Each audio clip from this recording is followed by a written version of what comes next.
Payg'ambarimiz sollallohu alayhi vasallamdan Oysha onamiz so'raydi. Ya Rasululloh, nisaud dunya afzalu amil hurul ayn. Ya Rasululloh, dunyo ayollari afzalmi yoki hurul aynlar afzalmi? Oysha onamiz aytgan ekanki, bal an-nisaud dunya afzalu min al-hurul ayn, ka fazli at-taharat ziharati alal bitana. Dunyo ayollari jannatdagi hurul aynlardan ko'ra afzalroq. Nimaga? Payg'ambarimiz aytayotdiki, ular afzal, xuddi libosda ustidaginisi shu ichidagidan ko'ra qanday afzal? Xuddi shunga o'sha dunyo ayollari hurul aynlardan shunaqa afzal bo'ladi deydi. Masalan, libos tiktirmoqchi bo'lsa odam ustiga qimmatbaho material oladi. Ichidagini oddiy libosdan qilib ko'radi.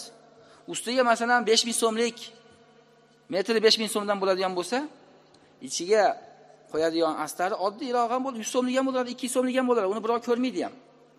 Payg'ambarimiz shunaqa tashbih o'xshatyaptiki, dunyo ayollari xuddi shu hurlar oldida liboslarni ustki ko'rinishdaqa bo'ladi.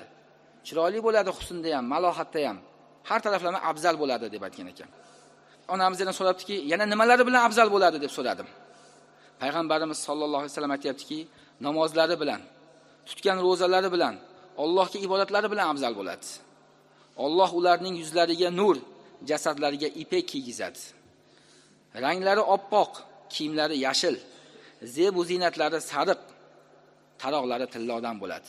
Va ular aytadi jannatda: "Mangumiz, o'lmaymiz, xor-zor bo'lmaymiz, bir joyda yashaymiz, ko'chmaymiz. Rozimiz, achchiqlanmaymiz. Biz kimniki bo'lsak, kim bizniki bo'lsa yashasin" deb aytishadi deydi.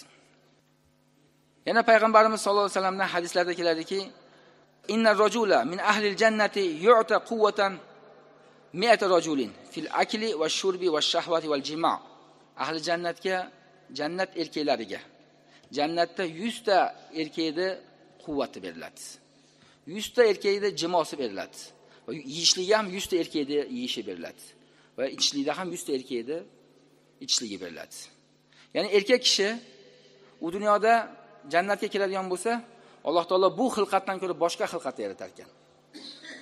Bo'ylari ham baland bo'ladi. Hozirgi dunyo erkaklarida bo'lmaydi. O'tgan hadisda aytdiki, o'tgan suhbatimizda erkaklar hammasi odamning suratida kiradi. Ko'rinishi ham, bo'yi ham Odam alayhisolamnikidagi bo'ladi. Shuning uchun ularga hurlar beriladi. Hadislarda keladiki, har bir erkakka jannatga kirganda ikkitadan hur beriladi. Va shahid bo'lib o'ladigan bo'lsa, buniki alohida xos. Har bir erkak shahidga 72 tadan hur beriladi. Payg'ambarimiz sollallohu alayhi vasallam hadislarda hurlar haqida aytilgan hadisda jannatda ayollari ko'p bo'ladimi yoki erkaklar ko'p bo'ladimi? Shu haqida sahobalar so'rashgan. Dunyodagi ayollar e'tibori bilan dunyo ayollari jannatda ozchilik bo'ladi erkaklardan ko'ra. Lekin hurlar bilan qo'shilganda ayol zoti ko'p bo'ladi. Chunki payg'ambarimiz sollallohu alayhi vasallam Merojga chiqqan paytlarida Merojga chiqib birinchi osmonda jahannam ham jannat ham ko'rsatilgan. Va jahannamni ko'rgandan keyin pastga tushib aytganki, "Ey ayollar, Allohdan qo'rqinglar" deydi. Allohdan taqvo qilinglar. Menga Merojga chiqqanimda jahannam ko'rsatildi. Va bu jahannamda ahlining ko'prog'i ayollar ekanligini ko'rdim deydi. Shu e'tibor bilan jannatda dunyo ayollari kamchilik bo'ladi. Ular nimaga jahannamda ko'proq bo'ladi? Ayollar. Chunki ular yakfurnal ashir, erlariga noshukr bo'ladi. Erlariga kofir bo'ladi. Ya'ni Allohga kofir bo'lmaydi. Allohga ibodat qilishi mumkin. Lekin yakfurnal ashir, erlarini qarg'aydi, erlaridan norozi bo'ladi.